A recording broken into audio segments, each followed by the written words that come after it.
coming with us, one way or another. Watch your step!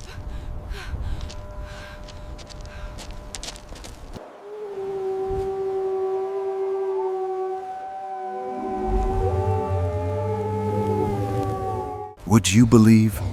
A pack of wolves and a legendary creature once worked together to save a girl's life in the middle of a blizzard.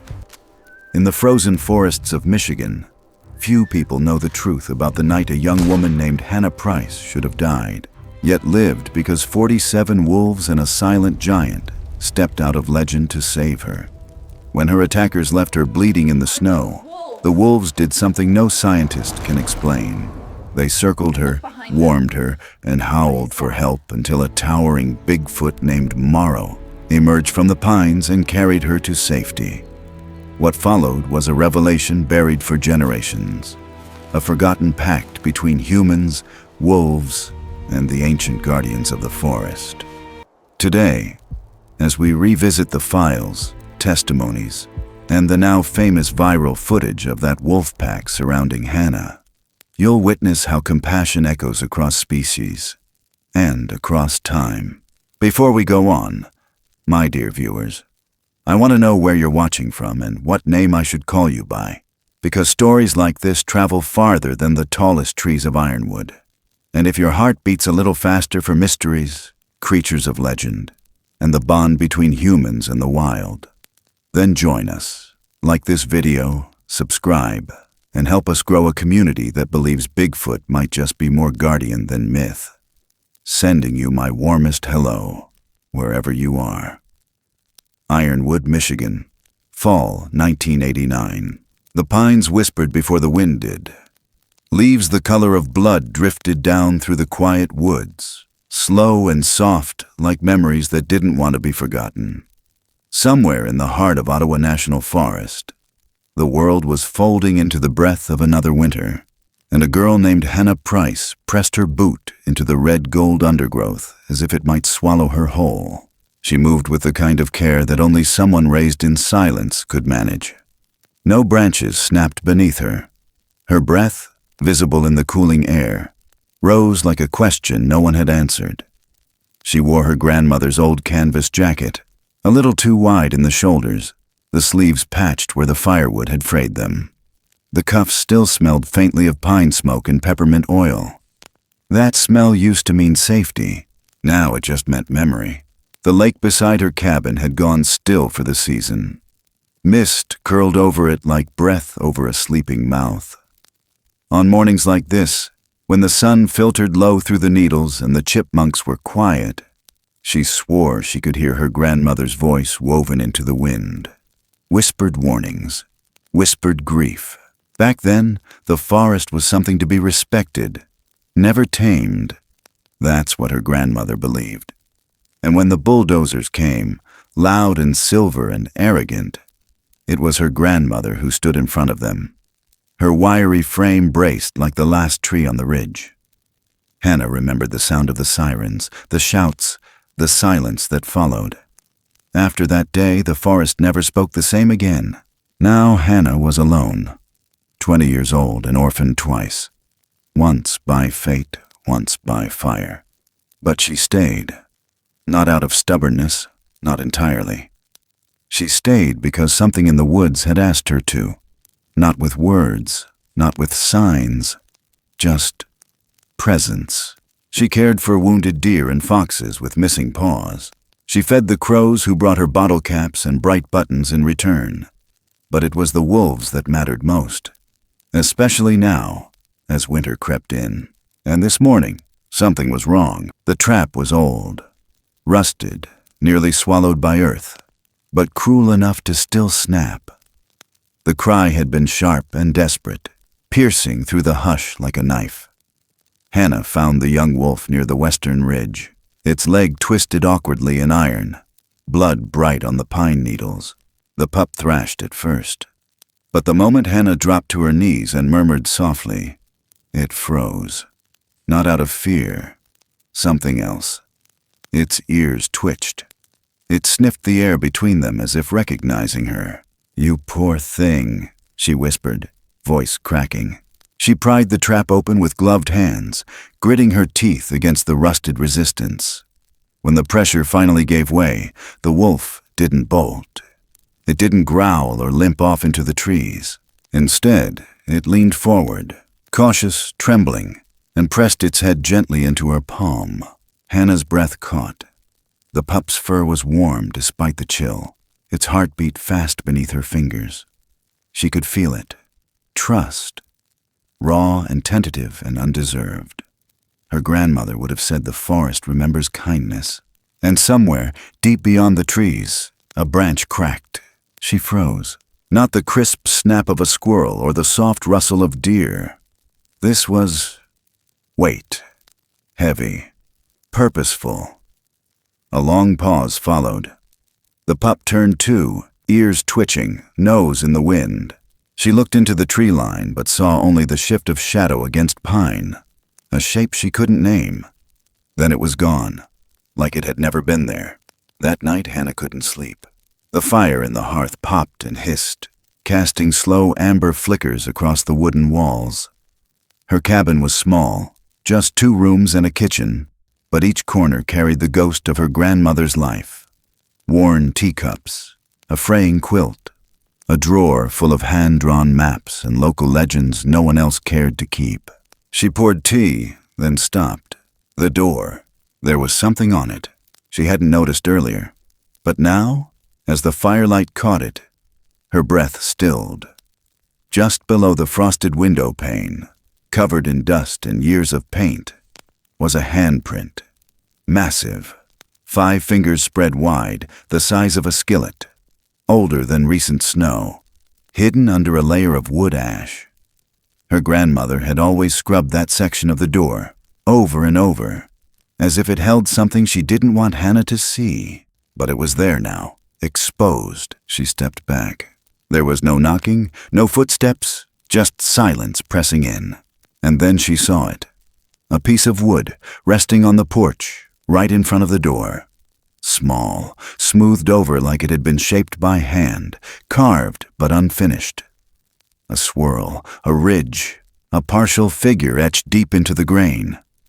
Not a whittler's idle work. A message. She opened the door. The cold hit her chest first. Then her eyes landed on something else. The wolf pup. Sitting, waiting, not limping, not scared. Its eyes locked on hers, calm and still.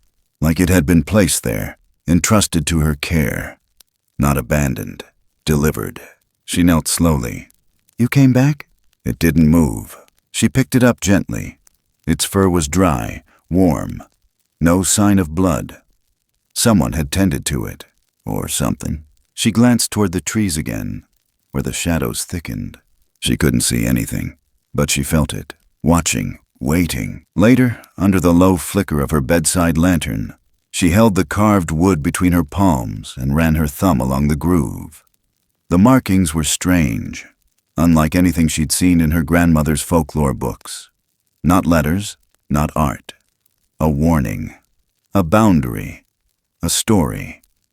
Cut short. She lay back, the pup curled by the fire. The wind shifted. Pines whispered against the dark. She stared at the ceiling, heart pacing a slow rhythm of questions, breath just slightly uneven. "If someone's out there," she murmured, not sure who she was talking to. "And you need help." She sat up, looked toward the blackened tree line beyond the window. Shadows moved like they had memory. "I won't turn away." Somewhere far off, a low echo of movement. Not an answer. But not a rejection either, just enough to know the forest had heard. And that was enough. For now. The last of the leaves had turned brittle and copper brown, curling like old photographs, ready to fall but holding on just a little longer. There was a pressure in the air that hadn't been there before, a strange kind of stillness that made the wind hesitate. The lake behind Hannah Pryce's cabin reflected only shadows now, no longer stirred by the softness of autumn. What light remained clung to the tops of the trees, like someone too afraid to come down. She pulled her jacket tighter as she made her way down into town. The path familiar, but somehow heavier underfoot. Hannah rarely left the forest unless she had to. But this time, she did. And the reason was scrawled in bold red letters on the plywood boards nailed across the general store. Clear-cut project. Begins Nov 20. Mallory Industrial Logging. No permission, no warning. Just a sign, slapped up like a brand. People had noticed her, of course. Some with quiet nods, others with that look, pity mixed with discomfort, the way folks glance at a wound they can't explain. Most didn't believe half the stories anyway. About the wolves, about her grandmother, and definitely not about what still lived deep in the forest, watching, waiting. Hannah didn't expect them to, but what she didn't expect was how quickly the pushback came. She had barely spoken to the town council before whispers followed her out the room. The girl with the wolves, the recluse in the woods, the orphan who thought animals spoke to her. She told the truth anyway. She stood in front of the small crowd at Marlowe's diner, hands trembling slightly but voice steady, and said what no one else dared say. "If you cut into that forest," she said, "you won't just be killing trees. You'll be waking something you don't understand." They laughed. Not all of them, but enough. She left before they could call her crazy out loud. But the label hung in the air behind her like smoke. The trail back to her cabin wound along the cliffside road where the guardrails had rusted to nothing. The sun had started its slow descent, washing the world in a coppery haze. That's when the truck pulled up behind her, tires crunching gravel. Engine too loud. She didn't turn around. Not at first. "Hannah!" a voice called. She stopped. 3 boys jumped out. Or rather, 3 men who never had to grow up because the world had already been handed to them. Trent Mallory in front. Tall, smug, baseball cap turned backward like he thought it made him younger. Bo Riker, the one with the red Chevy and a record of scaring off hikers for fun.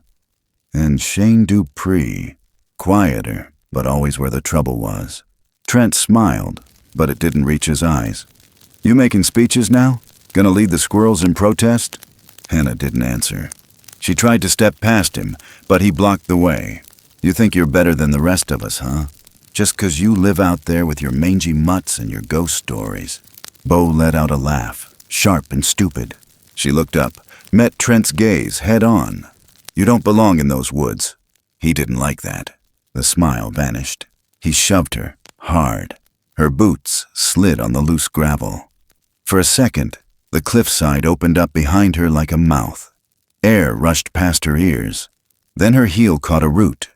Her arms wine-milled, and she dropped to her knees, inches from the edge. Shane cursed, "Man!" But Trent just stared down at her. No apology, no hand offered. "You keep pushing," he said quietly. "You won't always land lucky." They left her there. Gravel in her palms, wind stinging her eyes. The silence returned after they were gone. But this time, it felt hollow.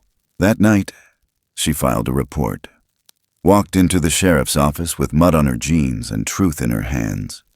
Sheriff Paul Hargrove barely looked up from his desk. "You've got no witnesses, Hannah." "I have bruises," she said. "You fell." She stared at him. "Look," he sighed, scratching his beard. "Trent's father has donated more money to this town than anyone else in the last 5 years. You expect me to ruin that over what sounds like a spat?" Her throat tightened. "He tried to kill me." The sheriff glanced at the clock like the conversation had already gone on too long. "That'll be all." She left with her fists clenched so tight her fingernails left crescent moons in her skin. Outside, the wind had picked up, cold, sharp, the kind that carried warnings. Later that night, as the sky clouded over and the moon slipped behind dark shoulders of pine, a different kind of silence crept through the trees. Trent's truck roared down the fire road near Hollow Pine Creek. He was alone, music blasting, tires chewing up dirt. He didn't see it at first, just a blur, a sudden thud, then glass shattering as something struck the passenger side. He slammed the brakes. The truck fishtailed, front bumper digging into the ditch. The light from the remaining headlamp caught only trees and dust. No deer, no raccoon. A rock the size of a basketball lay in the road. He stepped out, heartbeat too fast. No movement, no sound. But behind him, near the ridge, two yellow eyes gleamed from the darkness, watching, unblinking. He turned in time to see a shadow disappear between the trees, massive, upright, silent as mist. The next morning, Hannah found another carved wooden piece on her porch. This one different. Deeper grooves, harsher edges. The shape looked unfinished again, but interrupted somehow, like whoever made it had been caught in the act or distracted. The wolf pup lay curled beside it, paws crossed like sentry, and just beyond the porch steps, in the frost, were prints, not boot prints. Paws, several of them, and one more, larger, five-toed, wide, human-like, but wrong. She knelt beside them. The frost hadn't melted yet. They were fresh. She turned slowly toward the woods. The trees said nothing, but she could feel the breath of the forest draw in, holding, waiting, and somewhere deep in the hush, a whisper shaped itself into something closer to a promise than a warning. The forest doesn't forget, and it never protects those who come with axes. The air was brittle, the kind of cold that didn't just sting but sank into bones and thoughts, made every breath feel like it might slice something deep inside. The forest had gone still again, but it wasn't the peaceful stillness of autumn. This was different, watching, waiting. The kind of silence that meant something terrible was about to step out from behind it. Hannah had taken the long trail home from Hollow Pine Ridge, arms full of birch bark and dried moss for the fire. Her ribs still ached from the shove Trent had given her 2 days earlier. She'd tried to walk it off, but every breath was tight. Every twist of her torso sent little flashes across her vision. Still, she told herself it wasn't worth the trouble of going back to town. Not when the sheriff's silence said everything. She hadn't noticed the absence of birds until the second mile in. Even the squirrels had vanished. No crunch of paws over frost. Just wind that never settled. The wolf pup at her side, she'd started calling her Sprig, kept stopping, nose to the air, ears low. Something was off, but she didn't want to believe what her gut was already telling her. The trail narrowed beneath an arch of frozen brush. She ducked beneath a fallen tree, rising just in time to hear the sound of a twig crack behind her. She turned, instinct kicking in too late.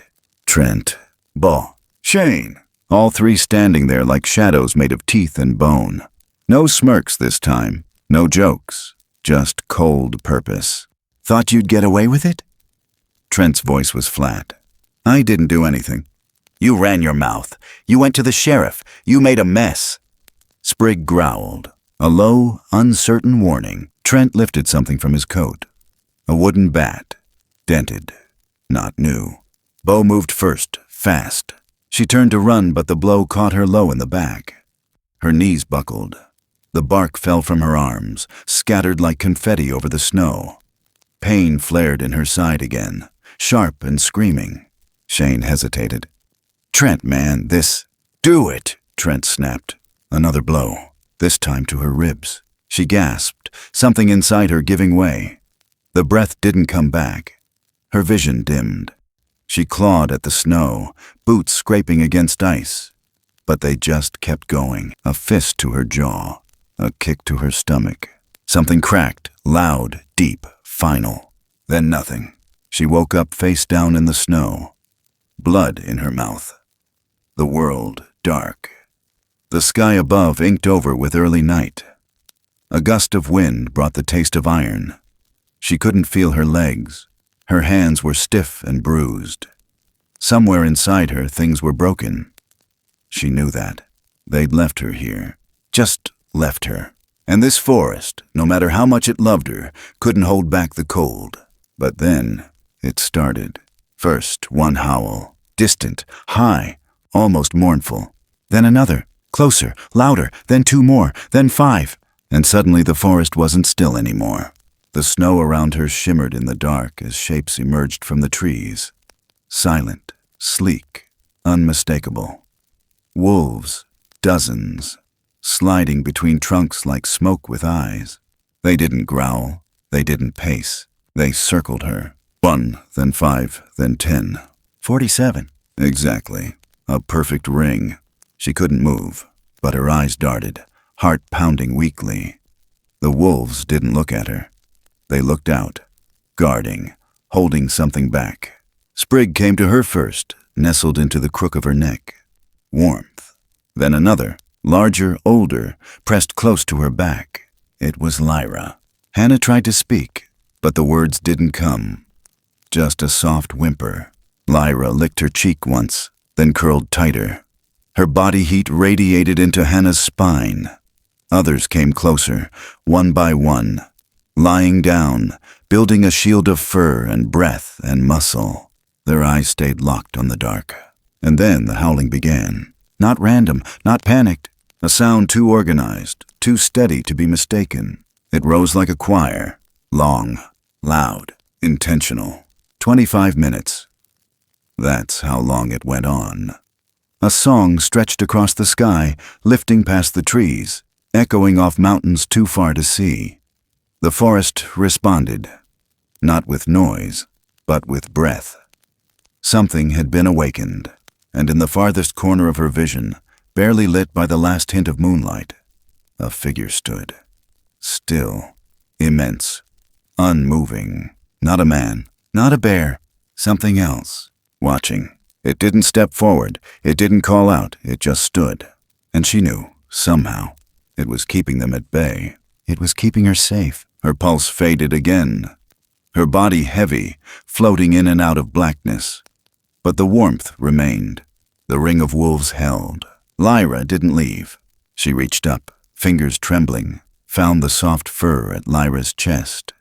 A single breath left her lips, broken and whisper thin. "Good girl, I'm right here."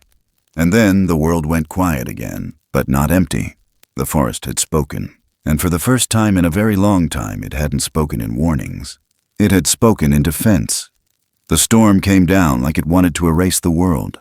Snow drove sideways through the trees, stripping branches, filling every hollow and path Hannah Pryce had ever walked. The pines bowed under the weight, their needles rattling in the wind like bones. The sky was a solid, bruised gray. No stars, no moon.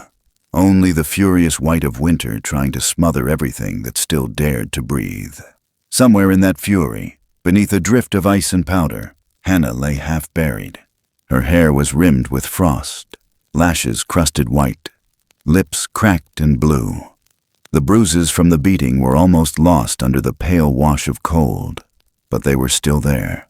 Purple shadows along her jaw, dark blooms across her ribs. Her breath came in slow, uncertain pulls.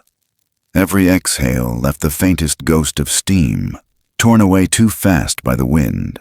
Around her, the wolves had formed their ring again. 47 bodies, battered by the storm, pressed into a living wall. Their fur was layered in snow, their eyes narrowed against the wind. They did not whine. They did not move. They only stood. Their bodies took the brunt of the storm so it wouldn't reach the frail human pressed into the snow. Lyra lay tight against Hannah's side, chest rising in small, stubborn movements. Blood dried in her fur where the old wounds had torn. Sprig curled into the crook of Hannah's neck, shaking, nose buried against the one place on her face that was still warm. The storm howled. Then, slowly, another sound pushed its way into the night. Heavy, rhythmic, grounded. Footsteps. They did not crunch the snow like a man's boots. They were deeper than that, more certain. Each impact seemed to vibrate through the frozen ground, like the earth itself recognized what walked upon it. The wolves heard first.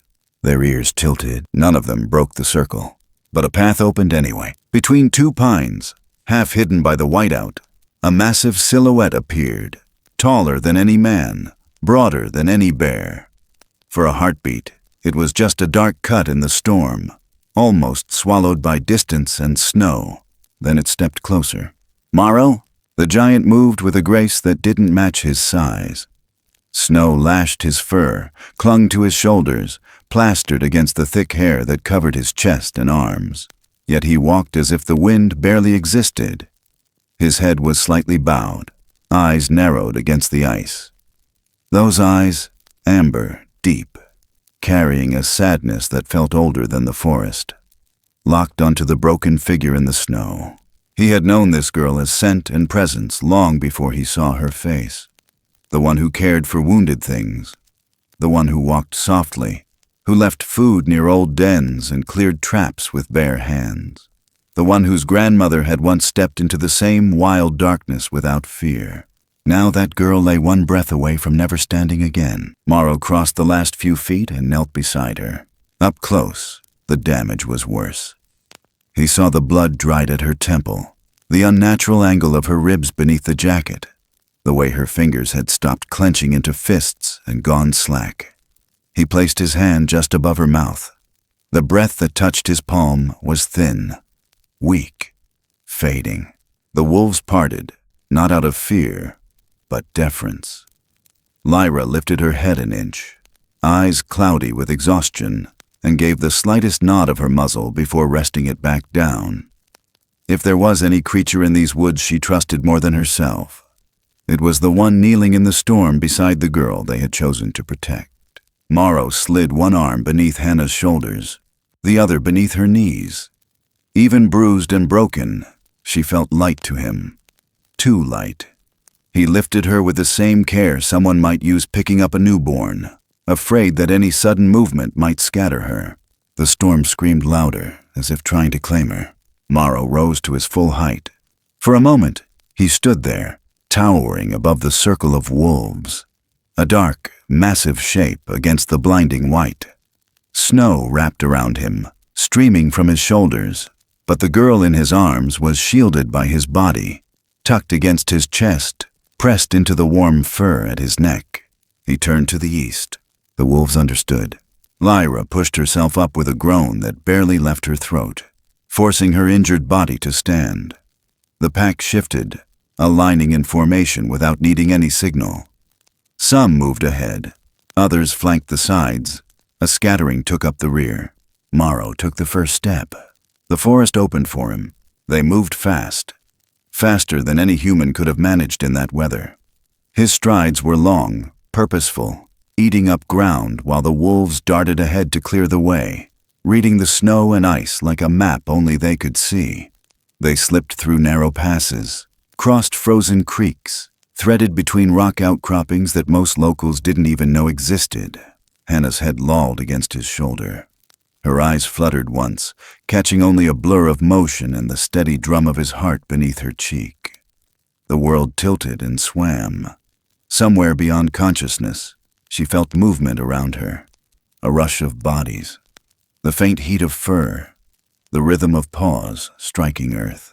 She might have been dreaming, but the arms that held her were real. They crossed the deeper pines where the snow lay heavy and unbroken, past the old fire road that disappeared every winter, past the spot where her grandmother had once left food for a limping doe, past the stump where she used to sit with her back to the bark, eyes on the sky, wondering if anyone else in the world felt as small and as anchored at the same time. Tonight she didn't see any of it, but Morrow remembered.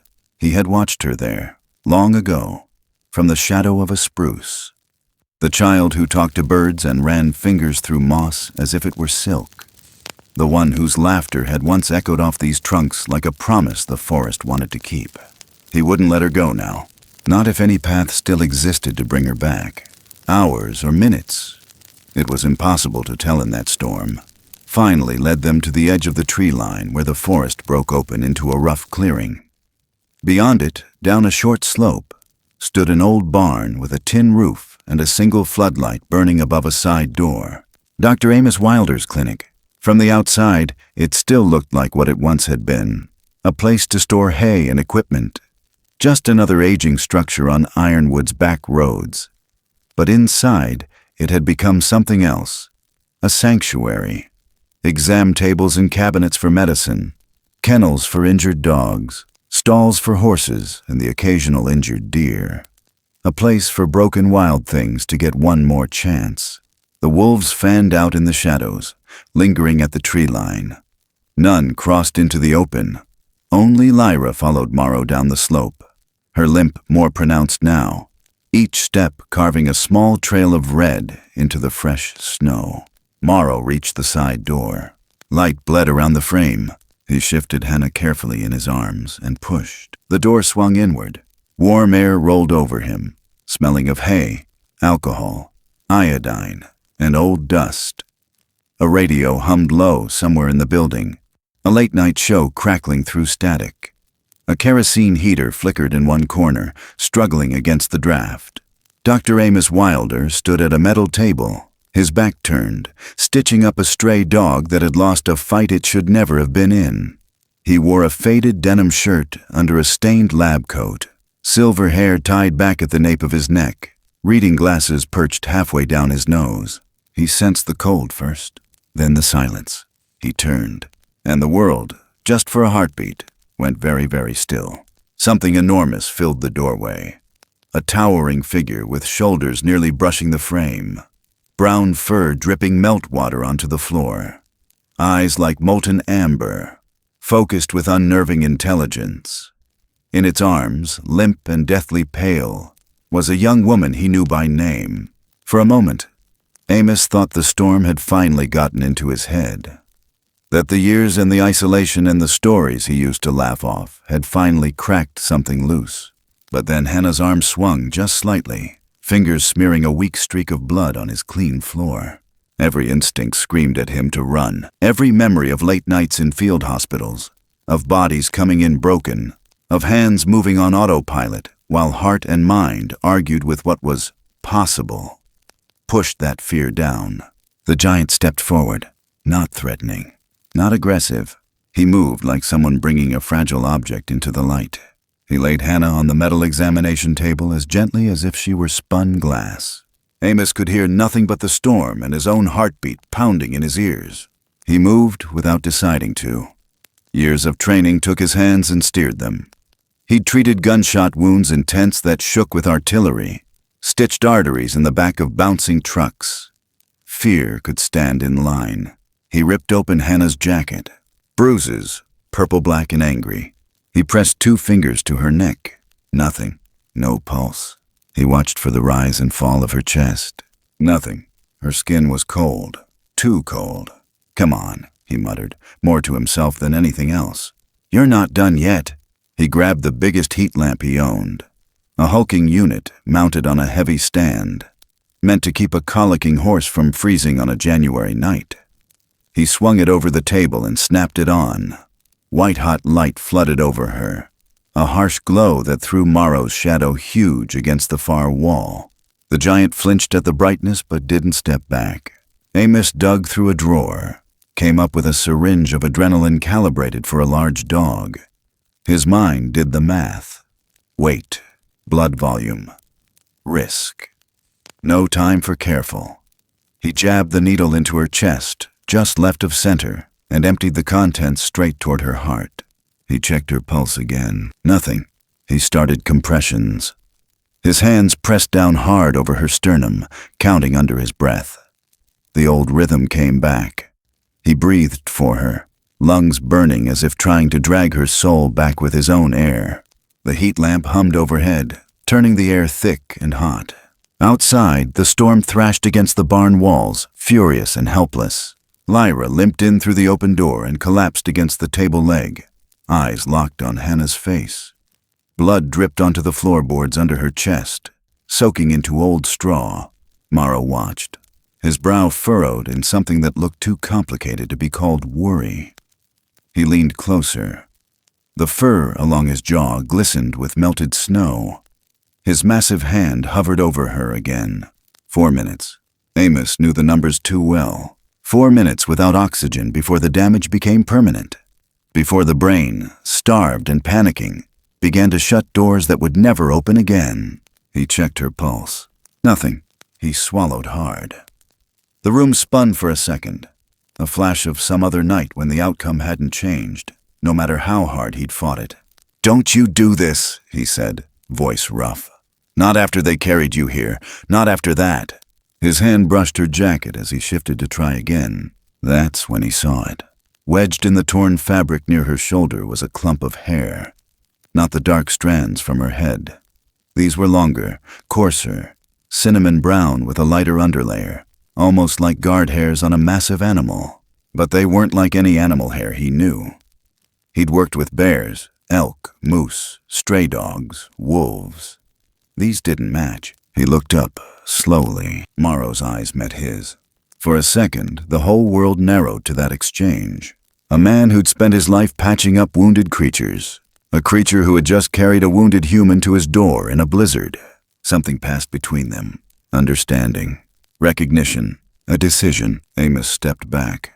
Not in surrender. In trust. Morrow moved to the head of the table. He placed his hand flat over Hannah's sternum. Fingers splayed wide, palm covering most of her chest.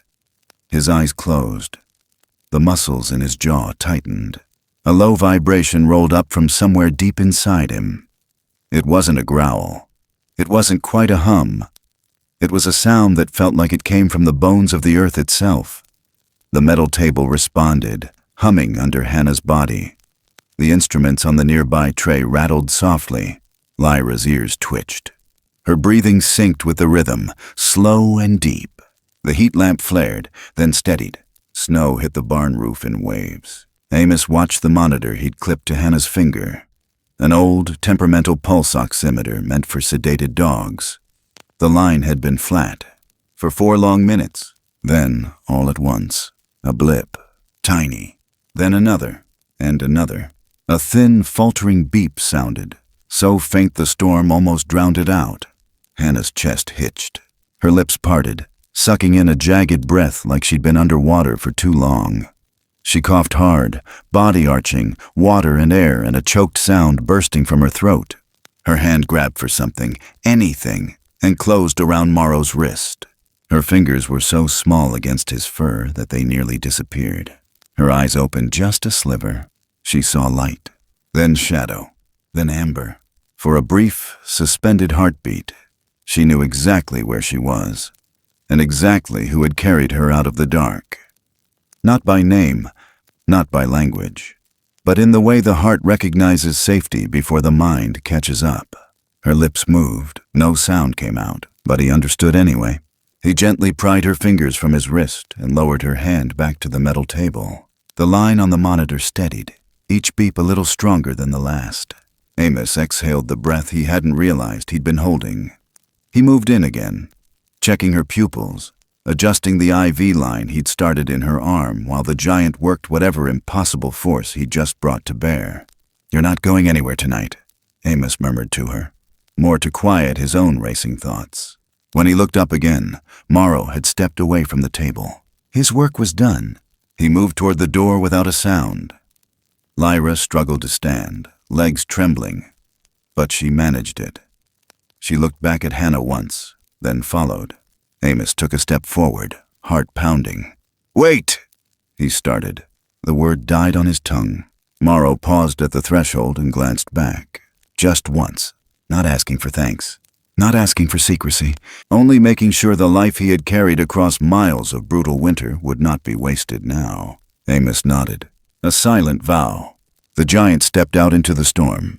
The door eased shut behind him, as if the wind itself was careful not to slam it. Outside, the blizzard raged on, but something in it had changed.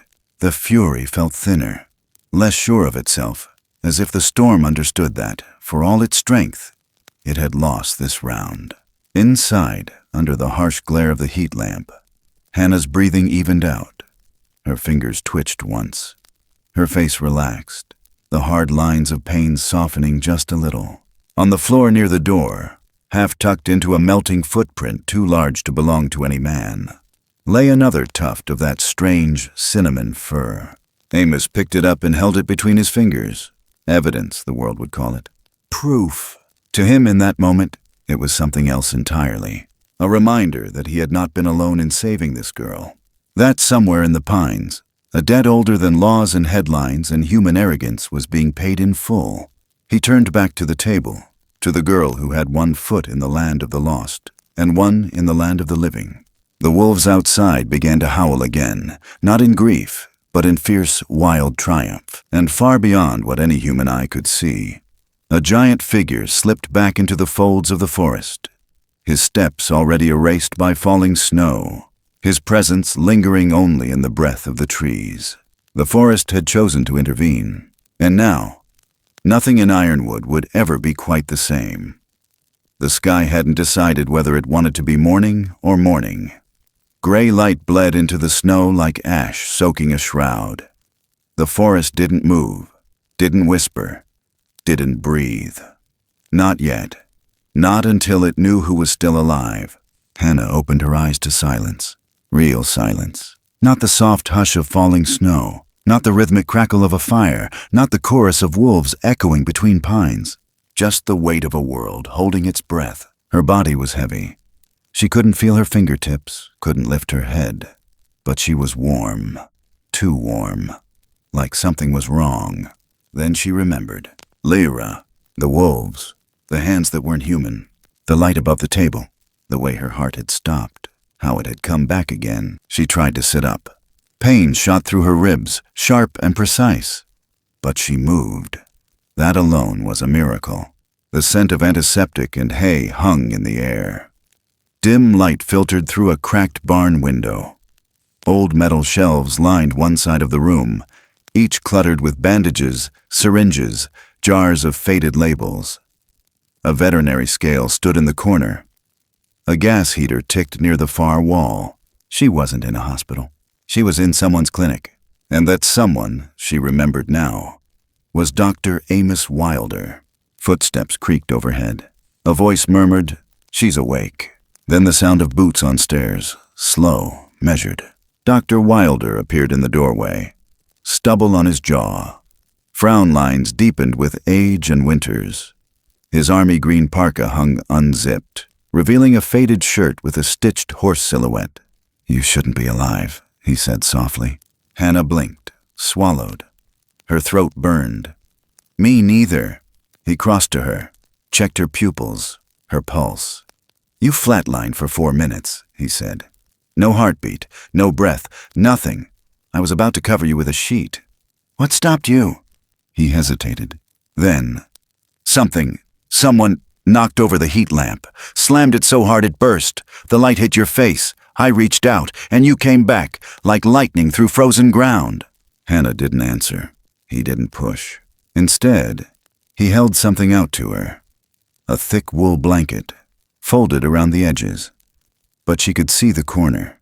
A tuft of coarse hair, cinnamon brown, not wolf, not bear, not anything known. "I found this clinging to your jacket," he said. She stared at it, said nothing. He gave a small nod, as if confirming something only he understood. Then turned to leave. "You're safe here," he added. But she wasn't thinking about herself. Lyra. The last thing she remembered was the she-wolf's body slumped beside her, blood soaking the snow. Gunfire. Her heart punched against her ribs. She threw off the blanket. Pain flared through her side. She stood anyway. Dr. Wilder turned back, alarmed.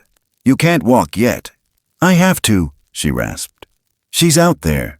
The snow was deeper now, but the storm had passed, and in its wake, the forest wore its silence like a wound. Nothing moved. The pines sagged with weight. Animal tracks crisscrossed the drifts, but no birds sang. No deer passed. Just the frozen hush of aftermath. Sheriff Hargrove had arrived hours earlier, called in by a landowner who claimed to have heard shots echoing through the canyon ridge. He was parked off the main trail, cruiser angled awkwardly in the snow. His breath fogged as he spoke into the radio, but nothing answered. Then he saw her, Hannah, moving like a ghost through the drifts, wrapped in too many layers, face pale, but alive. "Jesus, girl," he muttered, rushing over. "You should be in a bed." "I need your help," she said, breath short. "It's Lyra, the wolf." "The one from the videos?" "She's hurt. She saved me." He looked at her for a long second. Then, without a word, he opened the back door of the cruiser. They drove slowly. The tires struggled against the half-frozen path, chains rattling. Hannah pointed toward the bend in the trail near the old ravine. "There," she whispered. Sheriff Hargrove stopped the car. They stepped out. And the blood was still there, streaked across the snow in deep arcs. Some of it blackened from cold, some of it newer. There were paw prints, dragged, staggered. She was alive, Hannah breathed. She tried to get away. Then the forest stirred. A low growl rippled across the ridge. Dozens of golden eyes blinked open from under trees, behind stumps, atop boulders. The wolves had returned, forming that same circle again, but not around Hannah, around something else. Something tall, something breathing. Trent, standing in the center, rifle in hand, hands trembling, his boots soaked in blood. He turned when he saw them. Rage in his eyes, but something else now, too. Fear. "She shouldn't be alive," he shouted. He lifted the rifle. A crack split the air, but it wasn't his rifle. It came from behind. Sheriff Hargrove's gun. Trent jerked sideways. The shot had struck his leg, clean through the thigh. He dropped to one knee, screaming. The wolves didn't attack. They stood still, watching, waiting. Then the trees behind them opened like parting curtains, and something stepped forward. Tall, broad-shouldered, fur thick and matted from snow. Not beast, not man. Morrow.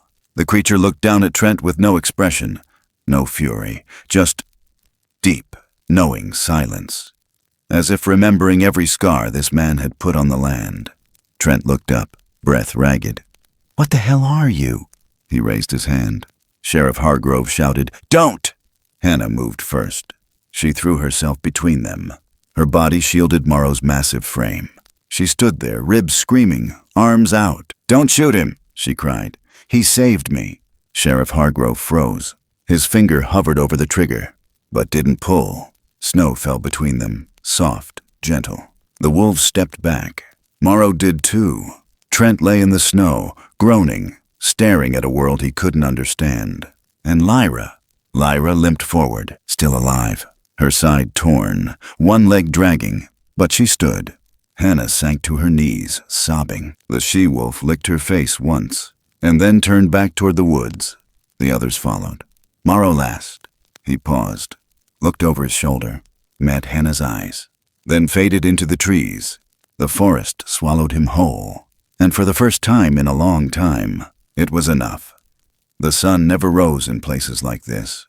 It only shifted, dimmer, quieter, leaning in like someone listening to breath. In the hollows beyond the western ridge, where even birdsong refused to echo, time didn't march forward. It coiled, waited, remembered. Blood on the snow was already days old. Dry, rusty, like the forest had tried to bury it, but couldn't. Lyra had vanished that morning. She left no howl, no farewell, only a trail of blood leading into the dark heart of the forest, deeper than even wolves dared follow. It wasn't surrender. It was instinct. A wounded alpha drags herself away not to die, but so her pack doesn't have to watch her do it. Hannah should have been in bed. She shouldn't have been walking at all. Her ribs were still wrapped in gauze. The bruises on her spine ran like ink under her skin. Her breath stung with every step.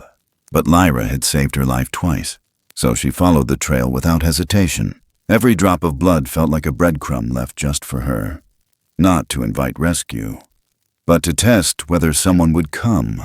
Sheriff Hargrove drove them as far as the snowplow roads reached, but the last leg had to be done on foot. He didn't ask questions. He didn't argue. He just loaded the rifle and followed behind. Dr. Amos Wilder came too.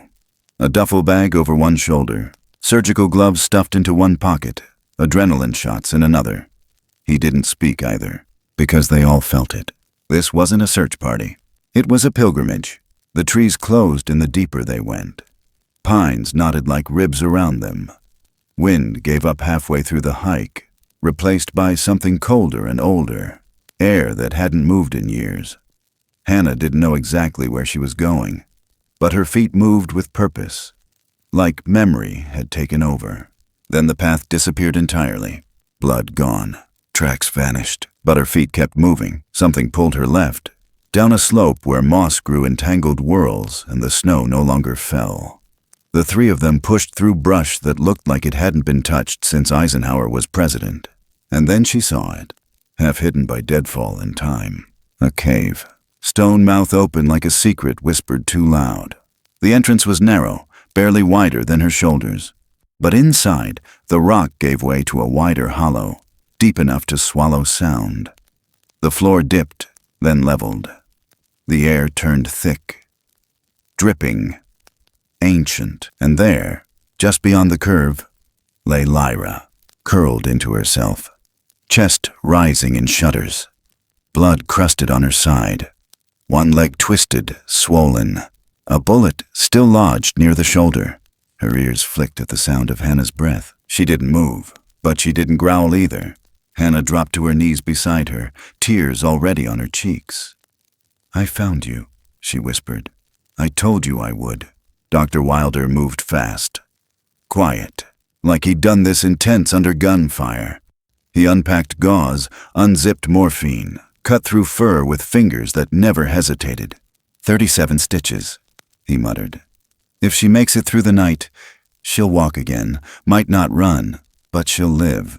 Sheriff Hargrove kept watch near the mouth of the cave. But Hannah's eyes drifted up, to the wall, and there, etched into the stone with fingers that had learned before language, were markings. Not scratches, not animal. Symbols, 3 figures, worn by wind, but unmistakable. A human, standing tall, a wolf at their side, and a larger figure behind them both, taller, broader, upright, but not human. Arms down, head bowed, like in reverence, like in debt. She stepped closer, fingers brushing the grooves. Her heart pounded. Her grandmother had brought her here once, when she was 8. They'd found an injured fox, carried it miles through snow. The cave had been warm back then. A fire lit near the wall. Her grandmother had made her promise never to speak of it, never to return unless called. She hadn't remembered until now. Dr. Wilder finished stitching. His hands were red, his face pale. And then, a presence filled the air. It didn't step in. It simply arrived. One moment there was just silence. The next, he was there. Morrow, still as stone. Taller than the cave should have allowed. But the space bent for him, like even gravity knew who he was. He didn't look at the others, only at Hannah. His eyes, amber, bottomless, held something more than thought. Memory. He stepped forward, slowly, crouched near her. His hand, massive, scarred, covered in matted fur, reached out. She didn't flinch. He placed his palm gently against her sternum, just above her heart. And then her mind fell backward. The cave flickered. Her skin went cold. And suddenly she was standing in the past. Snow fell outside the mouth of the cave. A woman, her grandmother, younger, braver, stood in the exact same spot. A rifle on her back, her jacket blood-stained, and in her arms, a child. Not human, not entirely. Wounded. Morrow, barely the size of a 10-year-old. His fur dark and soaked, his breathing shallow. Her grandmother rocked him, murmured something over and over again. Not English, but the sound of comfort. She lit a fire, tended his wound, held his hand until his breathing steadied. And then he opened his eyes. Amber, the exact same. Hannah blinked. She was back. Morrow's hand left her chest. But his gaze didn't. She knew what he was saying, without words, without sound. "I remember her. I remember you." Dr. Wilder stepped back. Hargrove lowered his weapon. No one breathed. Morrow moved past them. To Lyra. He crouched low, pressed his forehead to hers. A hum echoed through the cave, low, vibrating the stone. Not a sound made for ears. But the wolves heard it, all of them. Even Lyra stirred. Her paw flexed. Her chest rose deeper. Morrow stepped away. And then, like fog, he was gone, vanished into the tunnel behind the stone. Hannah didn't speak. She couldn't. Her throat was thick with something older than gratitude, older than fear. Dead. Not the kind written on paper, the kind carved in flesh, and paid in loyalty. She touched the wall again, fingers tracing the figures. "We're not alone," she whispered. "Not anymore." And maybe they never were. The snow had melted in patches, not gracefully, but with the slow stubbornness of a forest trying to hold on to its secrets. What remained on the ground was mottled and heavy, edged with early signs of spring. Mud, roots, thawing pine needles. The kind of thaw that didn't feel like renewal yet, only exposure, as if the land were no longer hiding what it endured. The trial was set in the Ironwood Township Hall, a rectangular structure with a faded American flag and windows that never quite shut out the wind. Folding chairs lined the center aisle, filled with townspeople in worn flannels, stained jackets, and silent eyes. Some came for justice, some came for gossip, and some came because they feared what silence might mean if they didn't show up. Trent Mallory sat stiff in a gray suit 2 sizes too big. His face, usually smug and loose, was tight now, hands fidgeting beneath the table. Bo Riker, pale and tired, stared at the floor. Shane Dupree, who had talked first and talked fast, sat with his lawyer, eyes red-rimmed but clearer than they'd been in weeks. Hannah Pryce sat near the front, flanked by Sheriff Hargrove and Dr. Amos Wilder. Her arm rested in a soft brace. She wore no makeup, no jewelry, no performative grief, just clean lines and calm hands. Her story had been told, filed, repeated, dissected. But none of that carried the weight of her presence now. She didn't flinch when Trent looked at her. She didn't look away either. The judge was tired. That much was clear. Her glasses perched at the edge of her nose. Her tone was plain, unbothered by theater. But even fatigue couldn't disguise the ripple when Shane took the stand and admitted what the town already suspected, that Trent had gone to the forest with intent, that the blood on his hands wasn't accidental. The room had shifted then, not dramatically, but like a tree creaking before the fall. Outside, the story had already grown legs. 2 weeks before the hearing, the video had surfaced, shot on an old camcorder, grainy, unsteady, but clear enough. The wolves, dozens of them, surrounding a collapsed Hannah Pryce, guarding her like sentinels. Not snarling, not circling, just still, like they were obeying something older than instinct. The footage had made its way to Detroit, then Lansing, then the national wires. By the time the trial began, Hannah Pryce wasn't just a girl from Ironwood anymore. She was the one who'd been saved. And not by people, by the forest. A soft cough broke the courtroom stillness. An older man in the back row stood, skin like leather, eyes like worn steel. His name was Ernest Calder, retired game warden. Mostly forgotten. Until now, I wasn't gonna speak, he said, voice low but steady. Didn't think it was my place. But what that girl said, what them boys did, it stirred up something I buried a long time ago.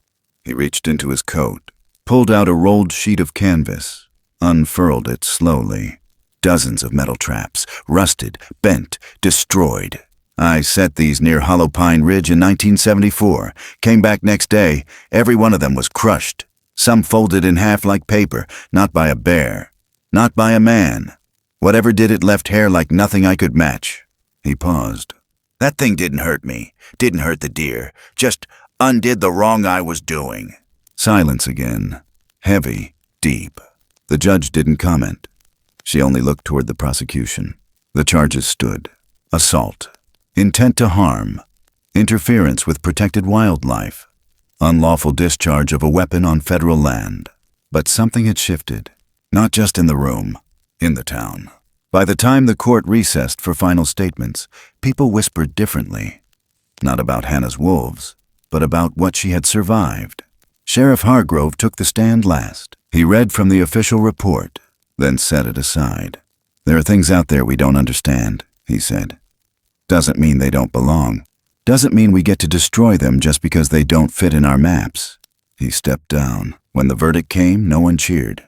Trent was sentenced to 28 years. Bo got 7. Shane, because he testified, because he cried, because maybe the guilt clawed deeper, got 5 with parole. But that wasn't the end of it. The footage, the testimony, Ernest Calder's rusted traps, all of it reached the desk of the Michigan Department of Natural Resources. A week later, an official statement was issued. The Mallory logging project was canceled. not postponed, erased. The land around Hollow Pine Ridge would be reclassified. No future development, protected indefinitely. No further explanation was given, none was needed. That night, back at her cabin, Hannah stood barefoot on the porch. The wind had changed, softer now. It moved through the trees like a voice that had waited too long to speak. The wolves didn't howl that evening, but she knew they were there. And farther, somewhere deeper, beyond where her eyes could see, a shape watched with quiet satisfaction. She pressed a hand to her chest, closed her eyes. "If you can hear me," she whispered, "thank you." The forest listened and stayed silent, not because it had nothing to say, but because it trusted she finally understood. Summer didn't arrive in Ironwood all at once. It tiptoed. The ice on the lake receded in thin, hesitant sheets. Buds blinked awake on trembling branches. A hush still hovered in the air, not out of fear now, but reverence, as if the forest knew it had survived something worth remembering. 6 months had passed. The news station stopped calling. The letters from strangers slowed. Some came still, in soft envelopes with no return address. They carried feathers, stones, clippings about wolves, about survival. Some just said thank you. One had a drawing of a giant hand holding a smaller one. Trent Mallory was serving 28 years at Chippewa Correctional. Bo was in Marquette. Shane, whose voice cracked on the witness stand, whose eyes wouldn't meet hers when he was led away, was up for parole in 5. None of that changed the forest. But it had changed Hannah. She stood now at the edge of the sanctuary she had built. Wolf Sanctuary of Michigan, carved into a wooden arch over the new fence. The money had come fast. Donations from wildlife groups, environmentalists, survivors who saw something of themselves in the stillness of her story. Lyra limped beside her, fur thick and grayer now. The scar across her chest was visible only when the wind pushed her coat back. Her gait wasn't perfect, but it was proud. She didn't lead the pack anymore, but they still watched her like a queen. Volunteers moved across the open space, feeding, documenting, tending the pups born in the last frost. The wolves had stayed, some from far off, some born here, and none of them had ever crossed the electric fence that marked the boundary. Not once, as if they understood what it meant. Every Sunday, Hannah walked to the edge of the woods, not to call, just to be. She brought no camera, no rifle, no expectations, just silence, just memory. She would sit on the same boulder, the one her grandmother had carved a shallow mark into decades ago, and she would wait until dusk, until the trees glowed gold and the light turned to something gentler than fire. Most nights, nothing happened, but that Sunday was different. The wind shifted. Lyra rose first, ears stiff, eyes sharp. Then the others, quiet, alert, turning toward the east like something sacred had entered their blood. And from the trees, from the silence, he came, Morrow. He didn't step forward with ceremony.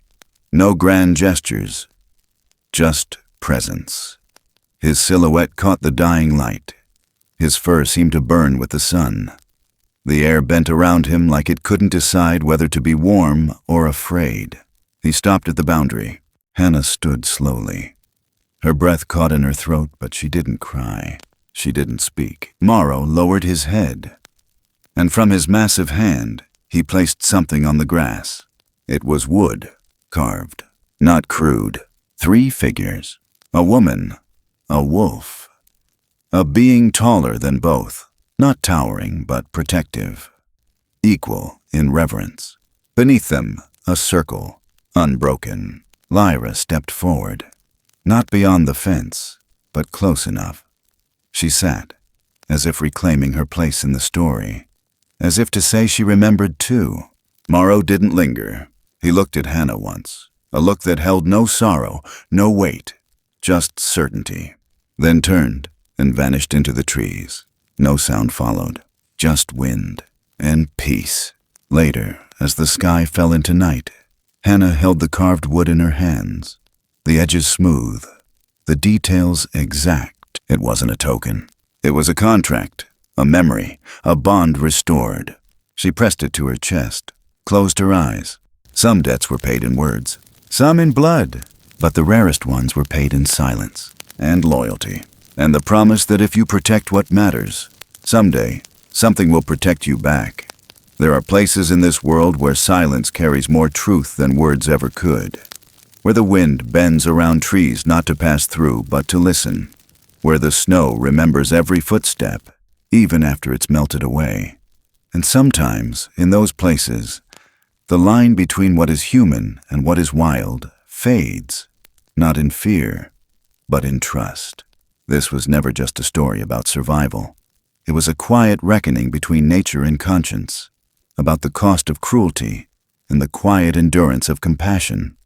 It showed us that power isn't always loud, and that guardians don't always look the way we expect. Some are born with teeth and claws, yes, but others are shaped by loss, by grief, by the fire of protecting something that cannot speak for itself. What we choose to defend says more about who we are than any belief we hold. And when the wild sees that choice made in truth, without pride or demand, sometimes it answers back. Not in language, but in presence, in the hush before twilight, in the breath of something ancient watching, remembering, waiting, not to be discovered, but to see if we've become worthy of being seen. It reminds us that kindness is not weakness. It's the most enduring form of strength, and that love, especially for things we do not fully understand, has always been the most sacred agreement of all. Thank you for walking with us through this journey, through the cold, through the hush, through the parts that asked for quiet attention. If this story stirred something in you, if it reminded you of a forgotten place, a hidden kindness, or a truth you still carry, please let us know in the comments. We'd love to hear how this story reached you and where you're listening from. Don't forget to like, subscribe, and follow this channel so we can continue building a community that believes in stories that matter. Stories that echo long after the last word. Until next time, stay kind, stay curious, and never stop listening to the forest.